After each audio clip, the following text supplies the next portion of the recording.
Hello, Governor. Welcome to another edition of the Hoof Podcast. I'm Anthony Romeo, flying solo tonight. You'll see Eric is out of town, so we're going to have some fun together tonight. Left me with the reins. No one to argue with my picks and counter them, but as you guys know, I've been off to a pretty hot start. So we will be getting into the picks, but I would definitely want to start by talking about some Bills going over to London to play the Jaguars. You know, it's considered a home game for our Buffalo Bills, even though it really is the second home of the Jacksonville Jaguars. They play there almost every year. They've played there plenty. They know it there. They've been there for a full week already because they were there last week playing the Falcons. Did get to watch that game, which was good because it was almost a scouting opportunity, but also, another game time during the day on a Sunday that you get to watch football, which is always good. So I do want to talk a little bit about the game. I know Eric and I previewed it some in the last episode, but we have to talk about this game because there are a few updates. On the injury front, we should talk about Greg Rousseau. Still did not practice this week. His foot injury must have hurt something during the game. He seemed to play fine on Sunday, but that has come up after the fact. So it's not looking good that he's going to be able to play on Sunday. So with that in mind, I mean, Greg Rousseau obviously off to a super hot start. The whole D-line has been playing well, clicking well, communicating well. As we know, Von Miller, he can be designated to return for this game, and he is traveling with the team to London. So it'll be interesting to see what route they go. I was on the boat from the beginning that Von Miller was not likely to play until week 6 after the London game. Maybe he would make the trip, but that I thought the Bills would play it cautious and say, okay, even though you're ready, you have only gotten a couple of practices in, especially with the travel week that messes things up already. We'll wait until, we're back into our regular routine and can get things going to activate Von Miller. However, little did we know that Greg Rousseau would not be in this game most likely now. And I think that does give you some pressure to maybe activate Von Miller. I don't think he would play his usual snap count, maybe a few plays or maybe a quarter of what he normally does. Even situationally, though, if he plays 5 plays, those are going to be the 5 most dynamic plays on the field on defense. This is Von Miller we're talking about. I think as Bills fans, we have to remember again what it's like to see him on the field as a Buffalo Bill. When he was there for those games last season, it was unbelievable. It was unbelievable watching him as a Buffalo Bill. He hasn't lost a step, even though he's gotten older. He's still that dynamic player, and certainly the most powerful guy on the field, impactful guy on the field when he's playing. So you definitely want to get a guy like that out. But because of the injury and the concerns, we don't want something to get aggravated or whatever. We want him to play it safe so that he's there in the playoffs when it really counts. And I think we'll see what that means for this game Sunday morning because, I really would prefer not to activate Von Miller, but with Greg Rousseau out, we'll see what route they goes. Now, remember, Kingsley Jonathan has been active for a number of games as well and had an impact in the few plays he's been out there for, right? So maybe they're saying, we're comfortable with the D-line the way it is and giving Kingsley Jonathan some more snaps and go from there. The other side of the coin here is they have not yet put Trey White on injured reserve. We all know that's coming, sadly. Torn Achilles, out for the season. So when they move him to IR, there will be an active roster spot available. Now, Kaiir Elam is expected to be activated for the game. He's been on the inactive list, still on the 53, though. So if they move him to IR, there's a spot on the 53. Are they likely to use that for Von this week? Maybe. We'll see. Are they going to do something different? It'll be interesting to see how that plays out. My guess is for now they will put Von there, whether or not he's inactive. We'll have to see. But that brings me to Kaiir Elam, right? He definitely is going to be active, right? We don't know how much playing time he's going to get. That's going to be the big question. What happens with Kaiir Elam playing time wise?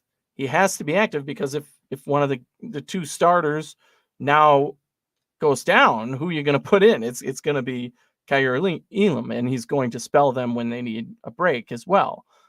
We saw a lot of good out of Kaiir Elam last season when he was put in play, really forced into play.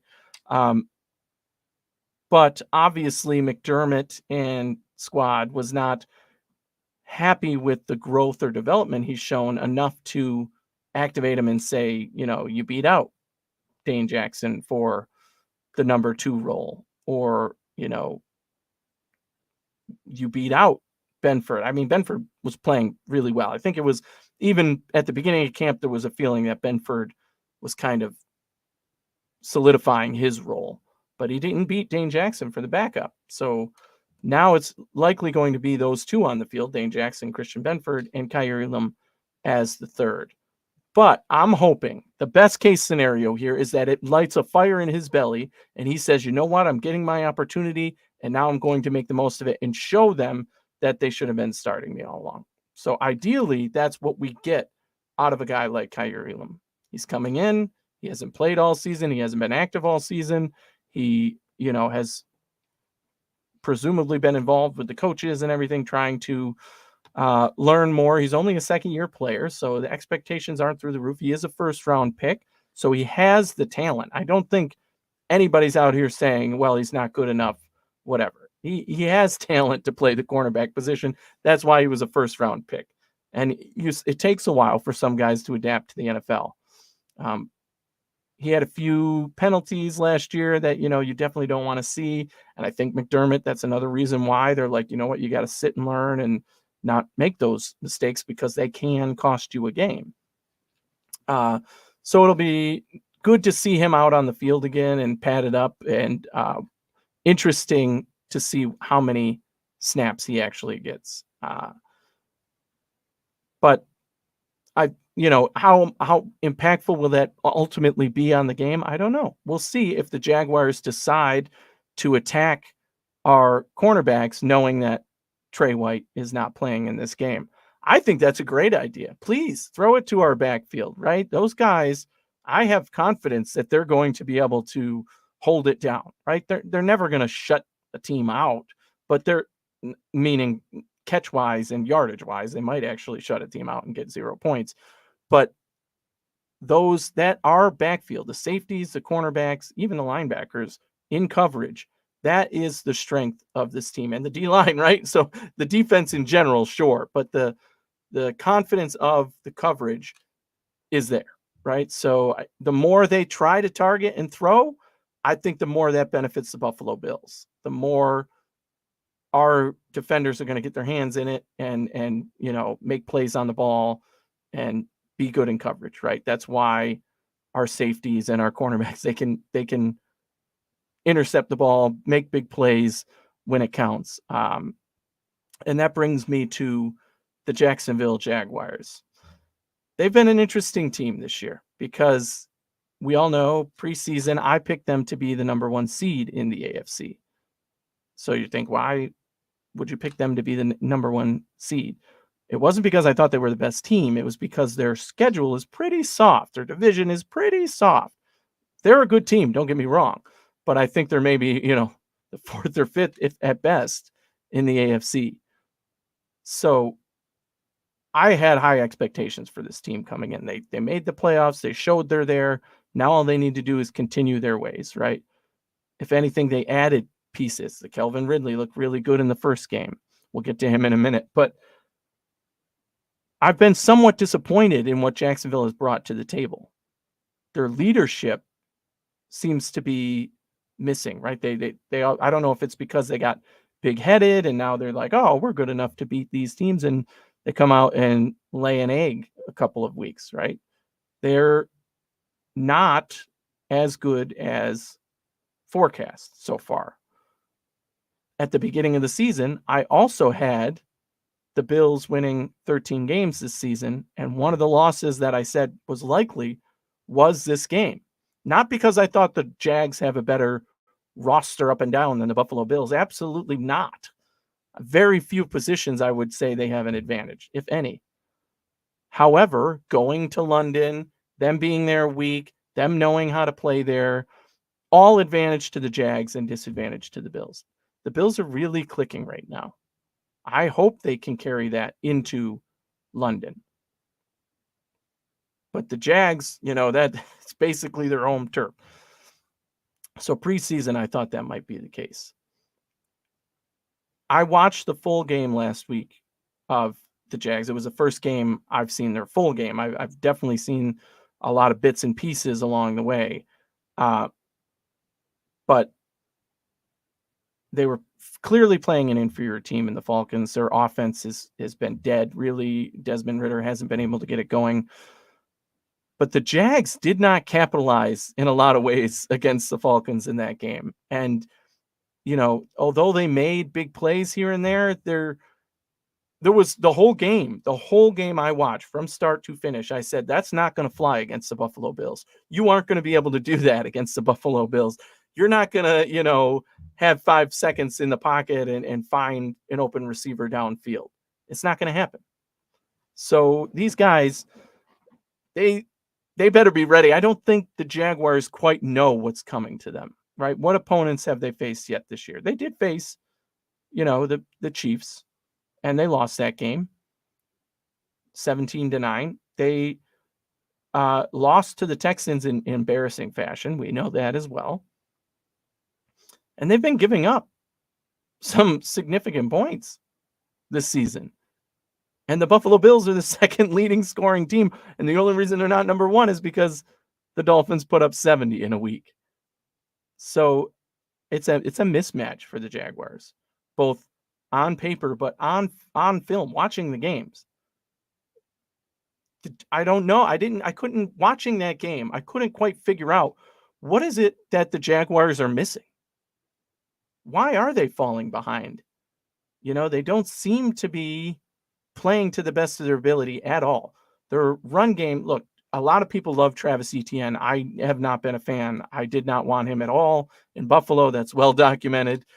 But a lot of people were like, oh, the Bills are going to trade up for this guy. And I don't think he's lived up to the billing of what he was supposed to be. And I wasn't impressed with what he did versus the Falcons. Trevor Lawrence, superstar quarterback eventually, right? He's working his way up. His talent level, what he can do, certainly good enough. But he hasn't been able to become consistent with it this year. The offensive line was holding for him in the plays that I saw against Atlanta, but still not as much production as I was expecting in that game.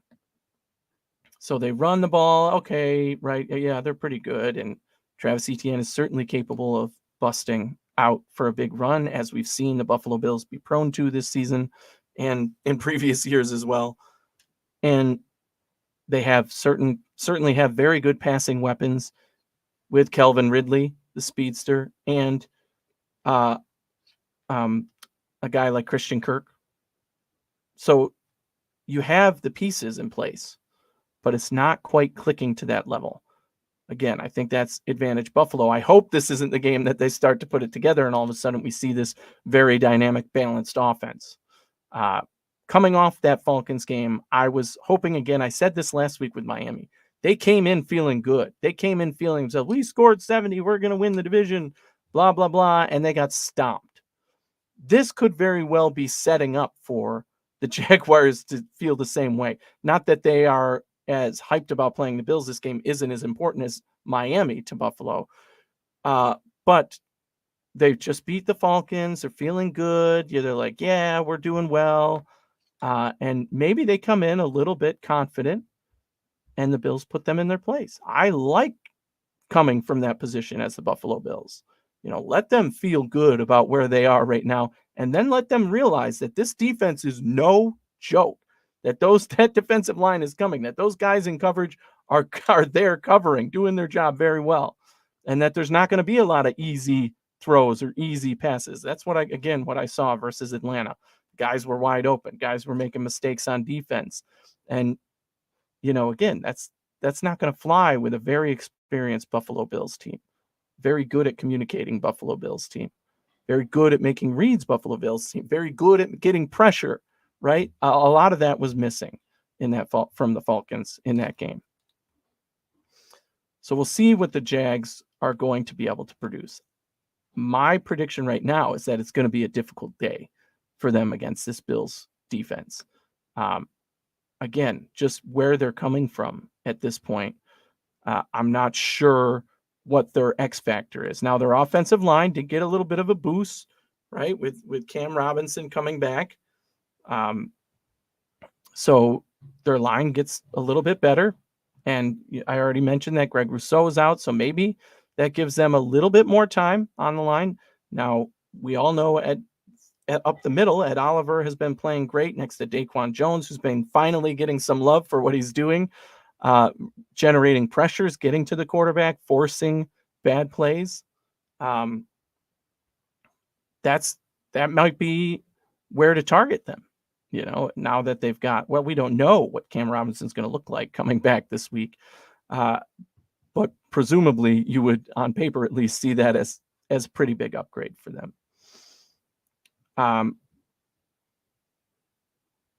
Their defense, the Jacksonville defense, right? Full of names, right? We talked about this with some of the teams in the NFL where they're with Washington, right?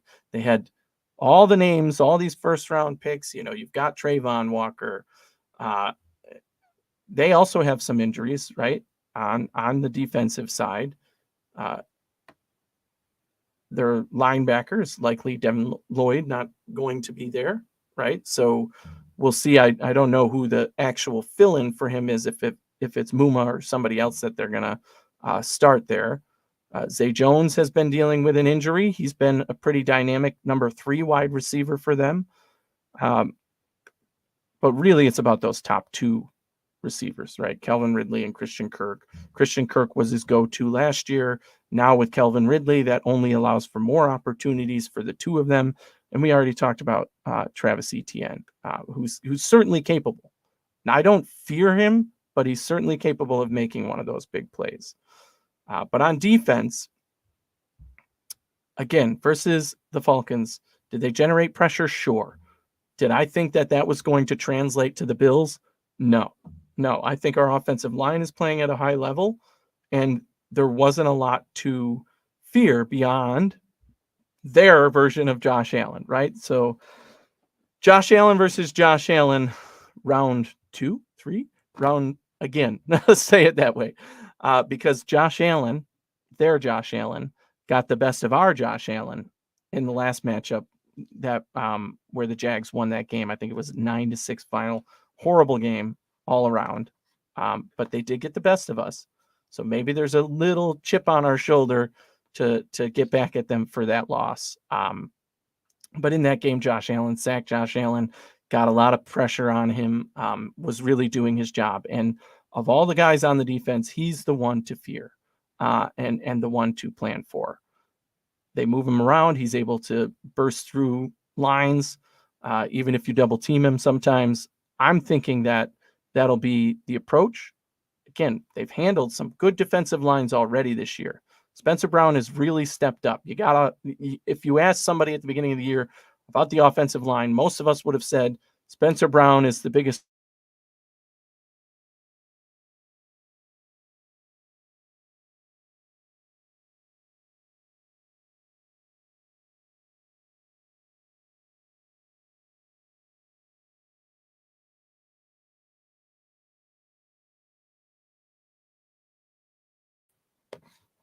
So Josh Allen is a problem. You got to deal with him. Their version of Josh Allen. Hopefully it doesn't get to our version of Josh Allen. What I like about our version of Josh Allen right now is he's been making the right decisions, especially the last 3 games, on when to throw it away, when to try and make a play, and when to just take the sack. It's okay to take the sack. I said that on the show this week, right? That he was against Miami. One of my favorite plays was the play he took the sack because he didn't try and throw it up. He just went down. He got right back up. He didn't phase him at all. He wasn't flustered. He didn't force a play after that. And we ended up with another first down and scored on that drive.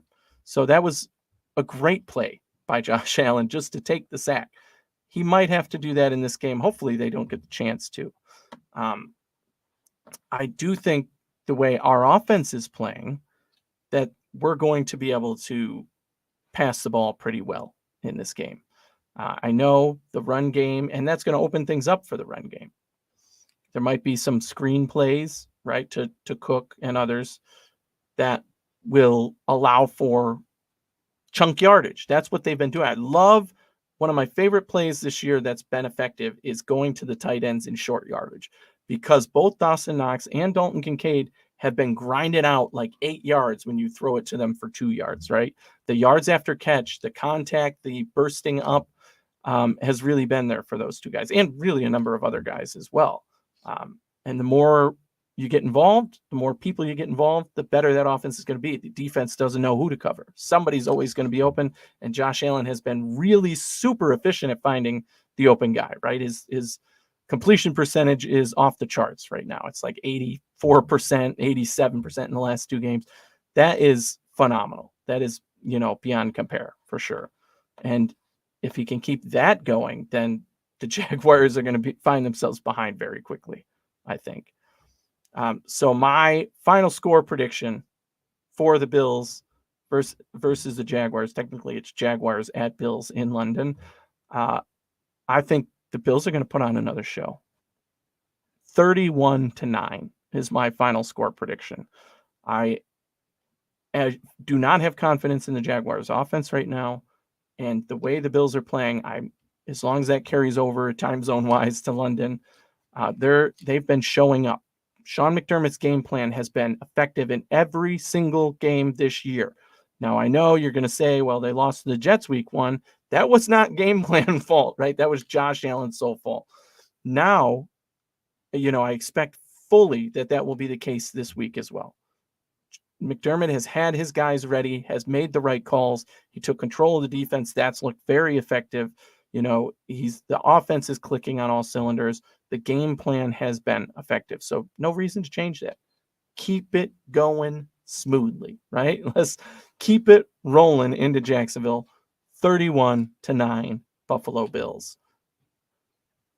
All right. So now we're going to transition. Now that we've talked about the Bills being over in London, we're going to get into my picks of the week. I do not have Eric's picks, but I do have my picks from Tally Site. This is my Tally Site graphic here with all of if you're watching on YouTube, with all of my picks for the week. And we'll go through them here carefully. So Chicago at Washington, that game is currently on as I'm recording. And I picked Washington. We'll see how that one plays out. It's not looking too good right now. They're down to Chicago. But we'll see how that plays out. I've been undefeated on Thursday nights so far, so we'll see what happens there. But getting to these games, you already heard my prediction for Buffalo-Jacksonville. I just think Buffalo, their offense is clicking. The defense is playing dominantly. -5.5. I thought it should have been closer to 8, the line. So I really like this line. Hint, hint, that might come up in my pick 6 as well. So give me Buffalo -5.5. Moving over one here, we'll go to the Tennessee at Indianapolis game. This is one that I think is an interesting game, right? We have heard that Jonathan Taylor is coming back for Indy this game. He's a game changer, right? You have to plan around him. He is one of the best running backs in the NFL. However, Tennessee has also been playing well and exceeding expectations. And their run game has Derrick Henry, right? And Indy has not looked too well defensively. So I'm giving the edge to Tennessee in this matchup. So the line is +1. They're getting a point. I'm picking them to both win the game and taking them with the point, which is basically a pick 'em, right? So moving on to the next game here, Houston at Atlanta. Now, we know I've been all over Houston this year. I predicted in the preseason they would finish second in the division. I got a lot of pushback for that. But here they are playing very well on both offense and defense, as I said they would. They're going to lose some games. They're playing tough opponents this year. They're not going to, set the world on fire. But those receivers, that team, C.J. Stroud has been playing very, very well with them. I thought he was in the best situation of the quarterbacks. We discussed that in the preseason as well. And now they're playing an Atlanta team that, again, has been struggling, as I mentioned, versus Jacksonville. And just generally on the year, Desmond Ridder hasn't been able to get it going. I think this defense, the Texans defense, has what it takes to keep them that way, to slow down Atlanta.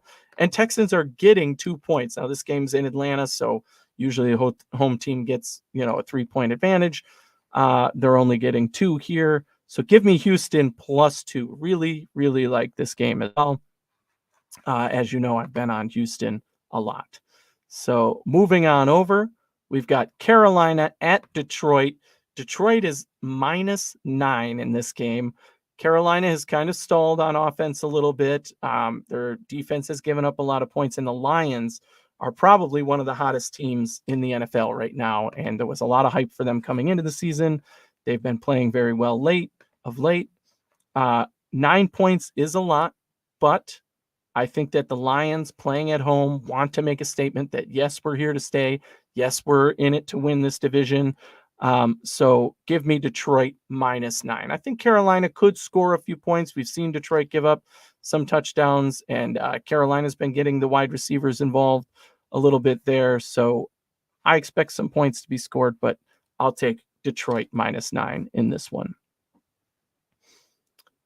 Moving on to the next game we have here, Baltimore at Pittsburgh.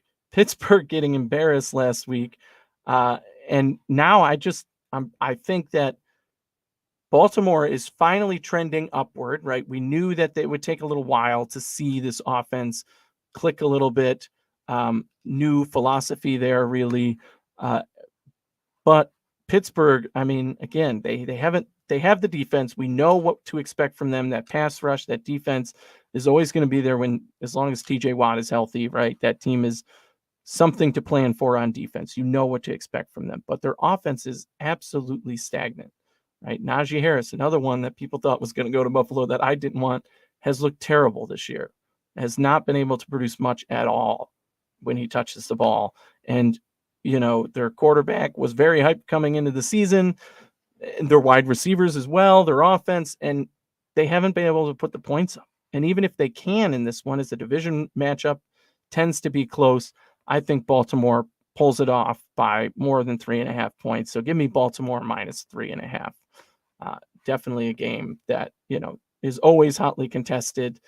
I would not pick Pittsburgh in this one, though. All right. So the next matchup on the board, New Orleans at New England. This was a tough one for me.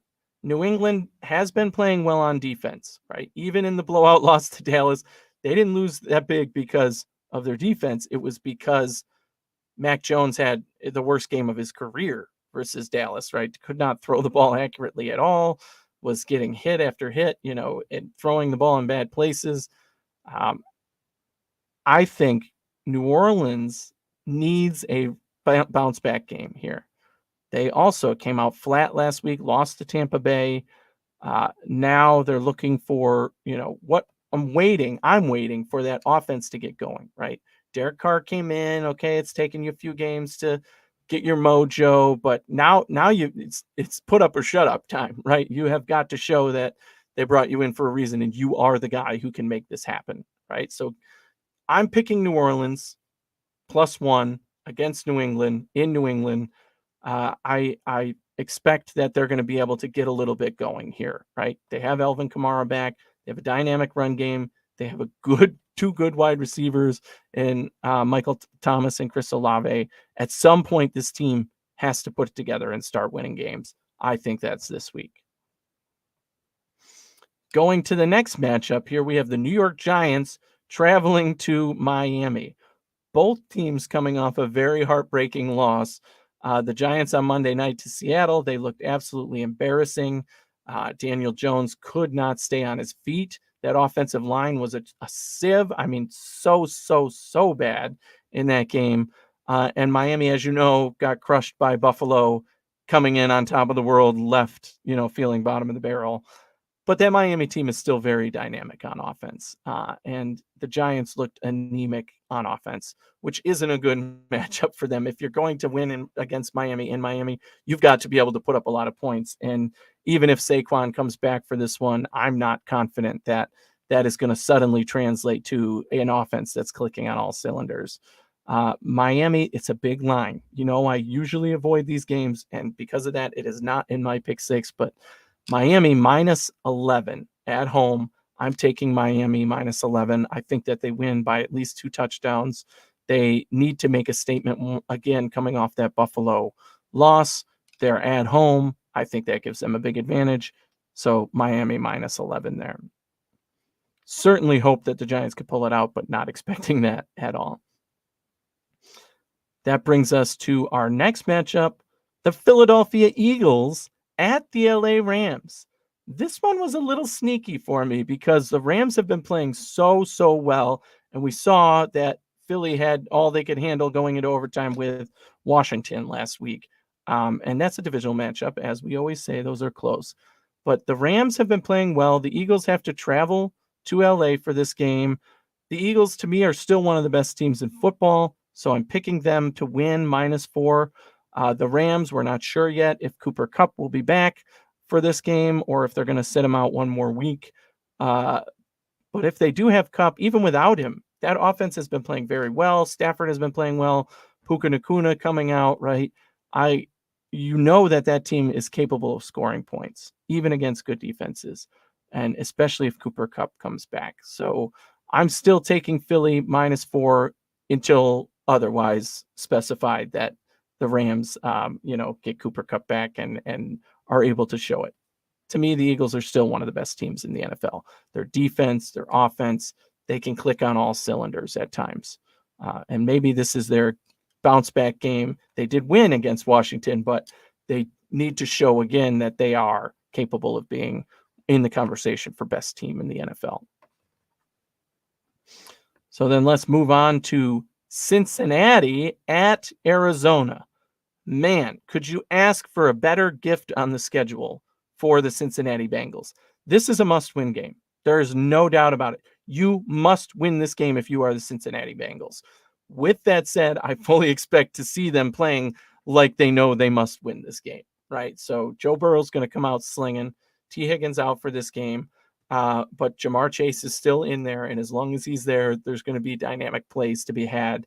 Arizona, although they have one of the worst rosters in the NFL by far, Joshua Dobbs deserves a lot of credit for what he's done with this team and what he's been able to do with that offense. He did not come in with a lot of time to prepare.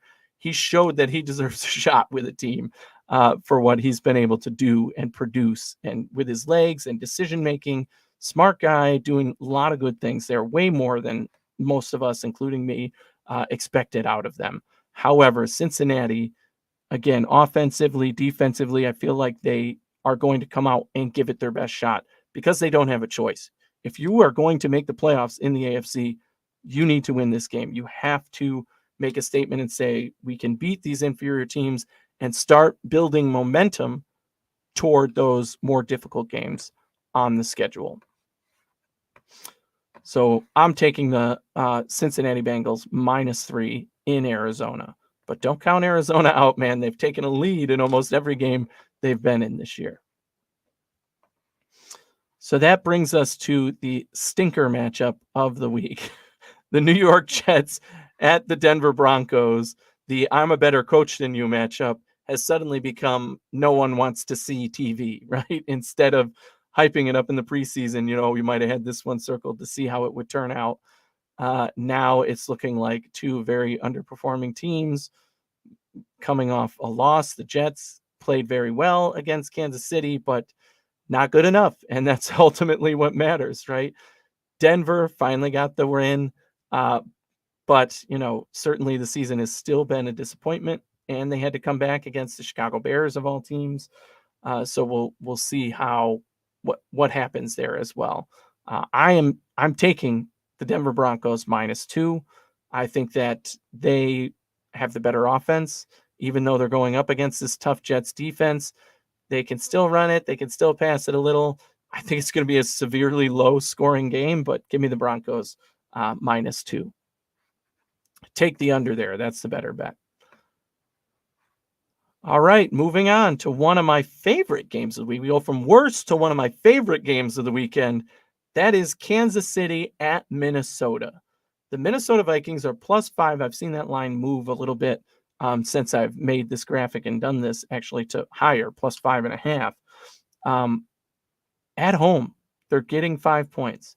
Kansas City did not play well against the Jets, and they are coming in as favorites against Minnesota. Minnesota been disappointing this year as well, but you look at what they're capable of on offense and the holes in the Kansas City defense, and I'm taking Minnesota +5. I actually think they win this game. So Minnesota plays very well at home. I think Kansas City coming in, even though they, anytime you have Patrick Mahomes, Travis Kelce, they're going to be dynamic. They're going to make their plays. Minnesota certainly giving up a lot of points on defense, but their offense is capable of keeping them in close games. So I think Minnesota wins it maybe by 1 point to 3 points, but they're +5. And that to me is a great bet. So I'm taking Minnesota +5. And that's going to be one of the better games to watch this weekend. So speaking of good games to watch, now we have the Dallas Cowboys at the San Francisco 49ers. These could be considered the two of the best teams in the NFC right now. Certainly the best defenses, right? Dallas has been playing very well on defense, doing kind of what they did last year, taking the ball away and capitalizing on it, right? San Francisco just absolutely consistent on both sides of the ball.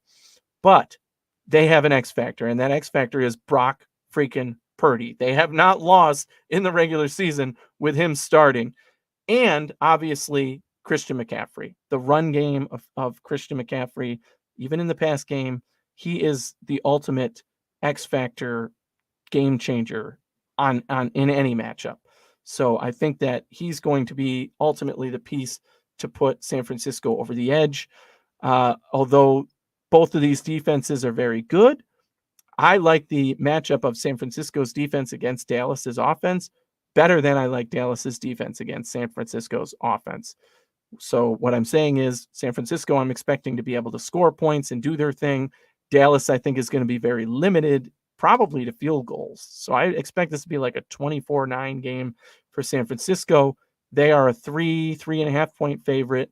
The lines have changed a little bit again. So I'm taking San Francisco -3.5 in this game. Should be a fun one to watch regardless. Moving on to our last matchup of the week, the Monday night game, Green Bay at the Raiders. The Raiders have been, reeling this season, right? Jimmy Garoppolo gets injured. They have to bring in the rookie.